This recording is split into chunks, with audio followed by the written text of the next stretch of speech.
Hey guys, my name is Robert Miller, and on behalf of Genesis Workshops, I want to thank you for your interest in our photographic workshops, and specifically our Big Bend Photographic Workshop.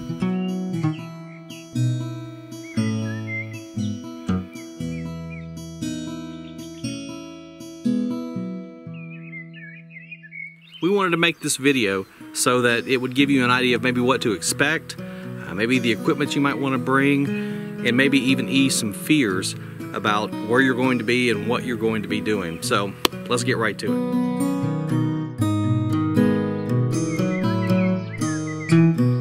One of the very first things you're going to need is a DSLR camera. Now, the brand is completely up to you. As long as it is a DSLR camera. And the reason we want to do that with a DSLR is there are shots that we're going to need manual control. And it's so much easier on a DSLR, plus you can have interchangeable lenses, and there's just so many more options on a DSLR. So, you need a DSLR. And what we're going to ask that you know how to do before you get here is, even if you do or do not know what all of this means, that's okay. But what we want you to be able to do is access all the manual functions on your camera. So that means you need to be able to get that camera into manual mode, and then once you're there, you need to be able to access and change your f-stops or aperture. You need to be able to access and change your shutter speed and your ISO or your film speed. You want to be able to access and change your white balance. And again, if you don't know what all this means yet, that's okay. These are things that on some of your shots, you're going to want to have manual control. Not on all shots, but on some.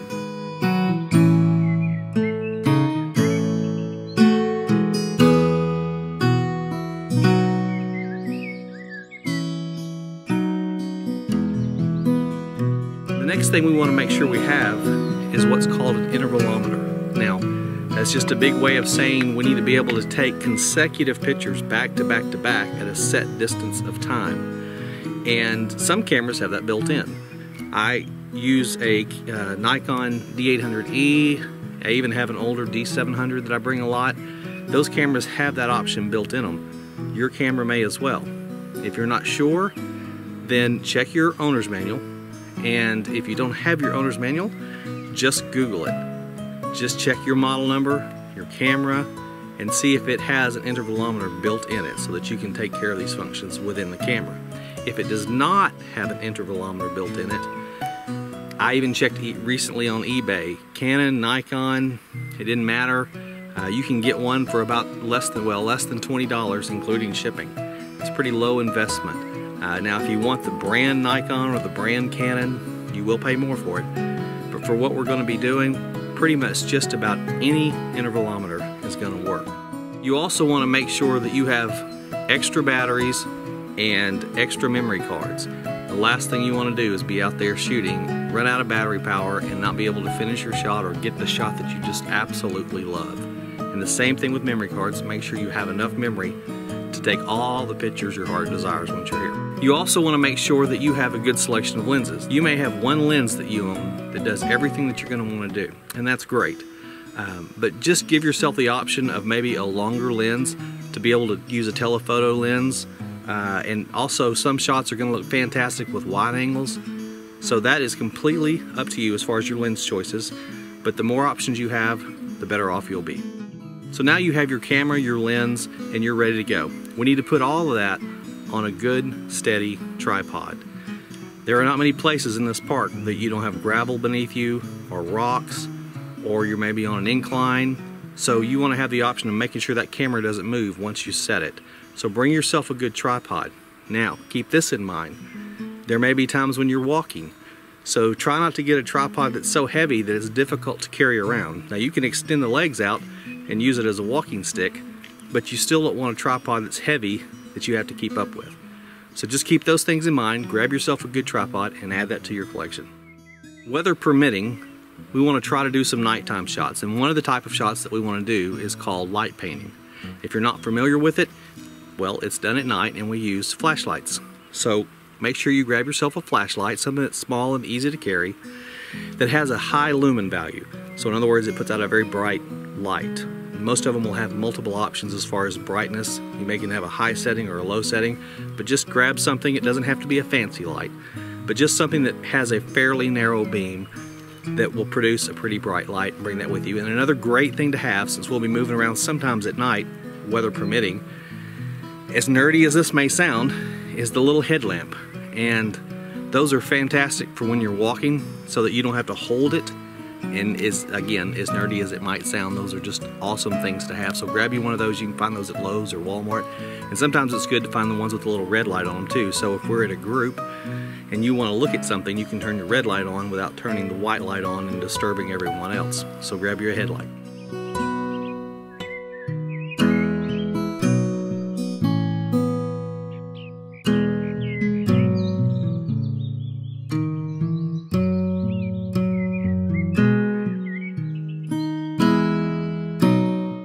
Next, you want to make sure that you have some comfortable shoes. The amount of walking we do will completely depend on you and the group that we're with, but it's always good to have good shoes. Please no flip-flops in Big Bend National Park. There are too many obstacles, there's too many chances you would hurt yourself. Grab yourself some good supportive hiking shoes and wear those, and those will be a fantastic thing to have with you. Also, we are weather dependent, so grab a poncho, make sure you have a hat, whatever kind of equipment that you might want to bring to cover yourself up and maybe cover your equipment up. Make sure that you have a case or a backpack or some way to carry around your equipment so that it's easy for you if we're walking a little ways. And also too, a lot of them will be weather tight when you buy them. So those are great options to have too.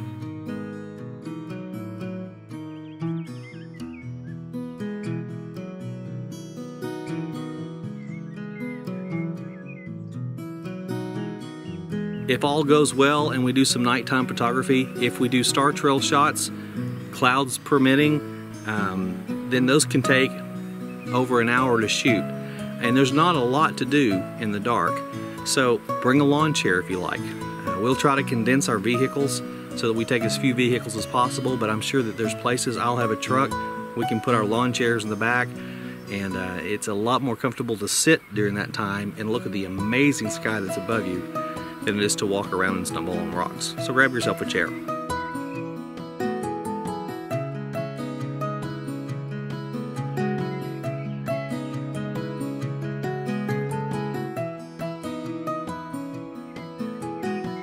If you're interested in talking about post-processing, feel free to bring your laptop.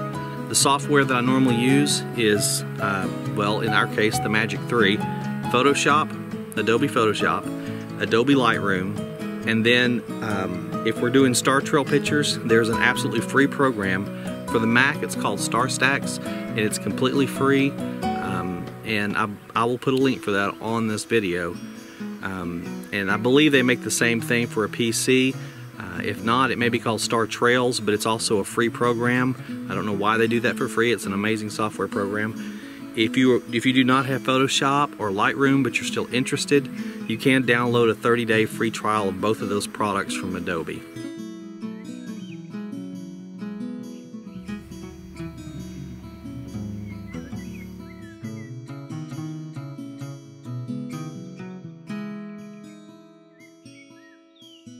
One of the first questions I was asked was, how much walking will we do?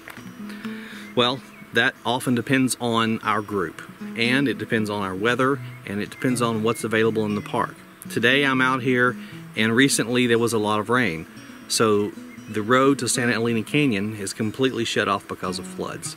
So you never quite know what's going to be available and what won't be available.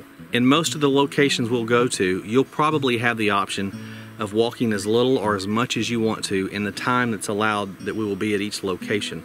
I know that there are some locations that you're going to see you can literally open your car door and take a picture. Some other ones, for instance Santa Elena Canyon, you can take photographs from right outside the car. You can walk a couple of hundred yards. You can be right at the river. From the river you got 1,500-foot cliffs. You've got the Rio Grande River. You've got canyons. There's so many things to photograph just a few hundred yards from the car, and it's a very flat, level surface walking out there. If you're more adventurous, you can walk up to another mile, which takes you down the river a bit. That gives you a completely different perspective. It's just it's beautiful, it's gorgeous, but those are your choices. No one's going to make you go that distance. If you want to stay and enjoy the river, that is perfectly fine. So really a lot of the walking will just depend on what it is that you want to do and what you choose to do. Well, you might ask, what type of images will we shoot? There will be all kinds of opportunities. There is no lack of opportunities to shoot at Big Bend National Park. There are beautiful large vistas. There are iconic locations that are unique to this park. There's certainly the desert conditions and the flora and the plant life that goes along with that. There are alpine conditions. There are mountains that we can go up into. And then plus you've got nighttime. This is the darkest skies in the United States and some of the darkest in the world. So if weather permits, the star show out here is unbelievable. If you've never seen it, it's something you will never forget for the rest of your life. So nighttime photography is something that we'll do, which would include light painting. It would include starscapes, where you have still images of the amazing number of stars that are out there. And we'll also work with star trails, where we see those moving images where the stars are circling. So those are things that we'll attempt to do as long as weather permits. But I promise, even if it's raining the whole time, the clouds will make beautiful images out here, so you will have no lack of pictures to take. If you have any questions, you can email me. I'll be happy to get back with you. If you want me to call you, I'll be happy to call you. Just let me know. If you have questions about maybe the function of your camera, maybe I can help you walk through that. We can figure some of that out together. But most of all, have fun. This is going to be a great trip.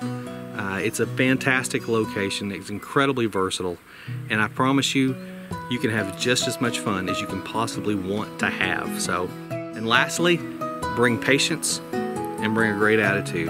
There are going to be multiple personalities, and much of what we do will just depend on what the park allows us to do, what the weather allows us to do, and what us as a group will allow us to do. So oftentimes we have to make changes on the fly, so patience and great attitudes are pretty much a must. I've never seen a great photographer that wasn't patient. So grab those things, put those in the bag with everything else. So thank you for your interest, and we hope to see you at Big Bend National Park.